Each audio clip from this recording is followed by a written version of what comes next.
Guys, നമുക്കിന്നൊരു വലിയ courier unbox ചെയ്താലോ. യൂട്യൂബ് ചാനലൊക്കെ തുടങ്ങിയിട്ട് ചാനലിന് വേണ്ടി ഞാൻ ആദ്യമായിട്ട് പൈസ എടുത്ത് വാങ്ങുന്ന ഒരു സാധനമാണ് ഇത്. കുറെ നാളായി വാങ്ങണമെന്ന് കരുതിയിരിക്കുന്നു. അങ്ങനെ ലാസ്റ്റ് ഞാൻ വാങ്ങിയിട്ടുണ്ട്. ഒരു റിംഗ് ലൈറ്റ് ആണ്. മഴയൊക്കെ തുടങ്ങിയപ്പോ തീരെ ലൈറ്റ് ഇല്ല കേട്ടോ. അപ്പം എന്തായാലും അത്യാവശ്യമായിട്ട് തോന്നി ഇതൊന്ന് വാങ്ങാന്ന്. ഇത് 12 ഫീറ്റ് ഹൈറ്റ് ഉള്ള ഒരു റിംഗ് ലൈറ്റ് ആണ്. ആമസോണിൽ നിന്നാണ് ഞാൻ വാങ്ങിയിട്ടുള്ളത്. എനിക്ക് 700 രൂപയാണ് കേട്ടോ ഇത് വാങ്ങാനായത്.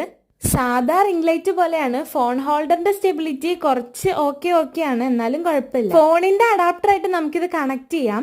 എന്റെ ഈ കണക്ടർ ഉണ്ടായിരുന്ന അറിഞ്ഞുകൊണ്ട് ഞാൻ ഡയറക്റ്റ് ഫോണിലേക്കാണ് കണക്ട് ചെയ്യുന്നത്. പവർ ഓൺ ബട്ടണും ഇന്റൻസിറ്റി കൂട്ടാനും കുറയ്ക്കാനുള്ള ബട്ടണും പിന്നെ കളർ ചേഞ്ച് ചെയ്യുന്ന ബട്ടണുമാണ് ഇതിലുള്ളത്.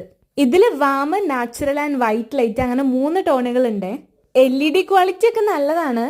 പക്ഷെ കുറച്ചധികം നേരം യൂസ് ചെയ്ത് കഴിയുമ്പോൾ ഈ സ്വിച്ച് എല്ലാം ഭയങ്കരമായിട്ട് ചൂടാവുന്ന പോലെ ഫീൽ ചെയ്തു. ബാക്കിയെല്ലാം ഓക്കെയാണ്. ബിഗിനേഴ്സിനൊക്കെ ഇത് യൂസ്ഫുൾ ആയിരിക്കും. ടാറ്റാ.